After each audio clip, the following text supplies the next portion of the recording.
శ్రీకాకుళం జిల్లాలో Kimidi Kala Venkatrao senior most leader. ఆయన 1983 నుంచే టీడీపీలో ఉన్నారు. సీనియర్ ఎన్టీఆర్ పార్టీ పెట్టాక మొదటిసారి శ్రీకాకుళం నుంచి గెలిచి సత్తా చాటారు. అలా టీడీపీలో ఎన్టీఆర్ టైంలో మంత్రి అయ్యారు. ఉత్తరాంధ్రలో ఇప్పటికీ ఏకైక హోంమంత్రి ఎవరు అంటే కళా వెంకట్రావు అని చెప్పాలి. ఆయన రాజ్యసభకు వెళ్లారు. మళ్లీ తిరిగి ఎమ్మెల్యేగా నెగ్గారు. ఇలా ఆయన రాజకీయం సుదీర్ఘంగా సాగింది.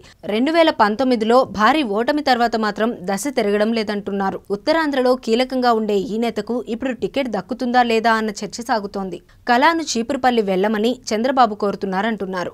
ఆయన మాత్రం ఎచ్చెర్ల టికెట్ కోరుతున్నారు. ఈసారి తనకు పోటీ చేసే ఛాన్స్ ఇస్తే గెలిచి వస్తానని చెబుతున్నారు. అయితే అక్కడ మరో కీలక నేత ఉన్నారు. ఆయన కలిశెట్టి అప్పలనాయుడు. ఆయనకు జిల్లా టీడీపీ పెద్దల ప్రోత్సాహం ఉందంటున్నారు. కలిశెట్టికి ఈసారి టికెట్ ఇవ్వాలనే ఆలోచనలో అధినేత ఉన్నట్లు తెలుస్తోంది.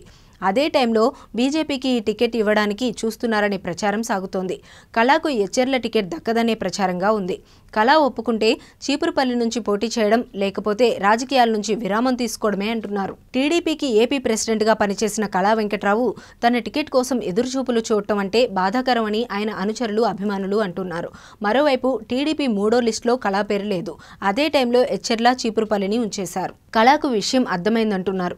ఆయన చీపురుపల్లిలో పోటీ చేయకపోతే ఇక రాజకీయాలకు స్వస్తి చెప్పాల్సి ఉంటుందంటున్నారు. చంద్రబాబు, లోకేష్ బాబులకు సన్నిహితుడైన కళాకు ఇప్పుడు టీడీపీ రాజకీయ కళ మసకబారటం పట్ల సర్వత్రా చర్చ సాగుతోంది.